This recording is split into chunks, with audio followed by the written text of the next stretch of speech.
today I thought we'd do something totally different and talk about non-dominant hand, right? So I'm right-handed. This would be my dominant hand. Today, when I do this exercise, I'm going to use my left hand. What I did is I took my left hand after I did it in pencil. So I did it in pencil first. After I realized we couldn't really see it that well in the picture, so I took a fine marker. This happens to be a Faber-Castell pen. But I took this in my left hand and I just traced what I did, which of course wasn't an exact trace, of course. But I don't care. This is what the fun of art journaling is about. And I went over it darker so that you could see it. So this is the one that I did. We're going to do another one. I chose flowers for today. This is my left hand, non-dominant hand drawing. So I chose flowers. For goodness sakes, draw whatever it is that floats your boat. It could be anything, really. It doesn't have to be flowers. This is what I chose. So I'm going to try to do it with one line. So that means you don't lift your pencil or your pen, whatever you're using. Both will work. I like fine liner things for this, though. It seems to work a little bit better for me personally. These pens are waterproof India ink, the Faber-Castell, if nobody knows what they are. This is probably backwards for you, I'm sorry. These are India ink and they don't run, so you can watercolor over them or paint them all afterwards. My plan is to paint this page. And as goofy as it may look, I kind of like it. I kind of dig it. You all know I'm into that. Whatever it is, right? I've always loved the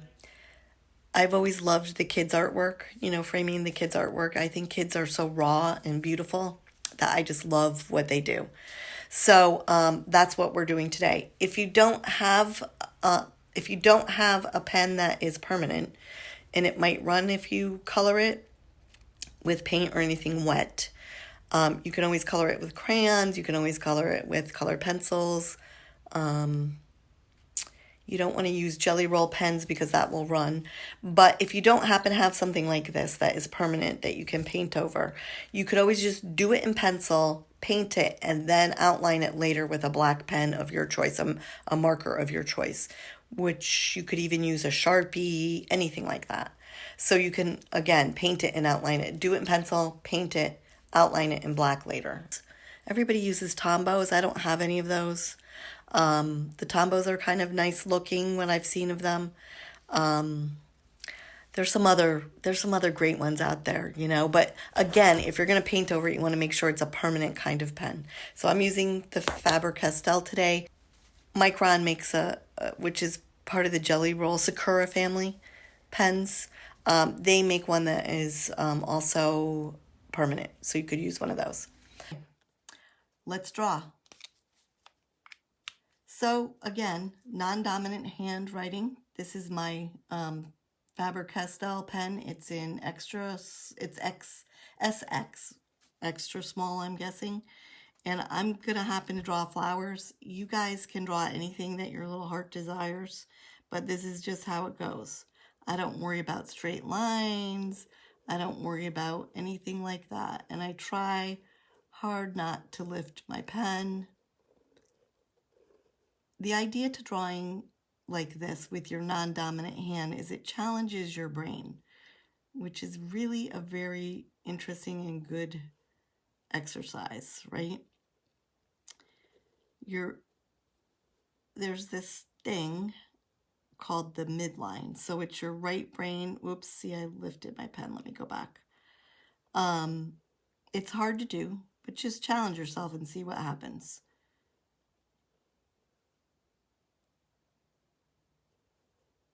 So your midline in your brain is between your left and your right hemisphere, and you want to cross over that midline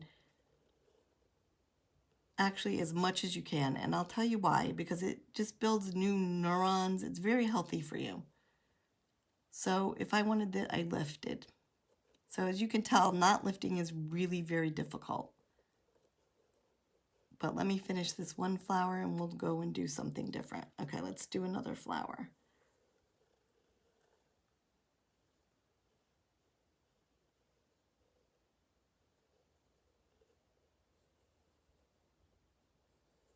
Yes, I know it doesn't look flower-like yet. So the idea is to make your brain, you're making your brain work by doing this. So you can call this just some kind of crazy flower, whatever you want to call it. And I lifted my pen again. I'm okay with that. You can try not to. If you do, it's not the end of the world.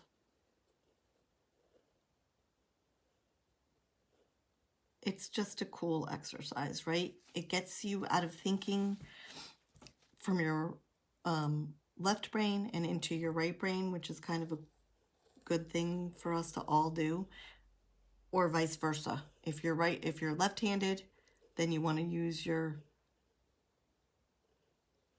left brain more by using your right brain. It's just an exercise in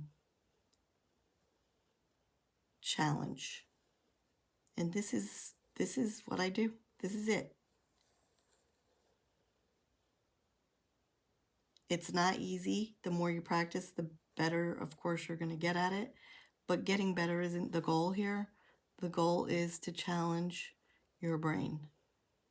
Now, I am going to color these in, so we'll know what kind of flowers they may be later. But that's the exercise. That's pretty much what you want to do. And as you can see, as you know, left-handed as that looks and as messy as we may think it looks, it gets us out of that judgment zone of ourselves while we're drawing. It gets us to just do and not think. Again, draw whatever comes to your mind. If you want to draw a face, I've seen people do faces with one line. Again, it gets you out of your expectations. It messes with your brain a little bit. It builds new neural pathways, and I would be the first one to tell you that I'm not a drawer. I'm a mixed media person, but drawing doesn't really appeal to me. This really appeals to me because I sort of like the craziness of it, and the fact that it doesn't have to be perfect. Now, I'm probably going to go back in and paint with my right hand, but actually a better challenge would be to paint it with your left hand. But you do you. This is a great one for kids to do. Their non-dominant hand. The other thing is non-dominant handwriting. So you could write about this on the back page, write on the page, whatever you want to do, also with your non-dominant hand, just spewing whatever you feel like you want to get out of your head.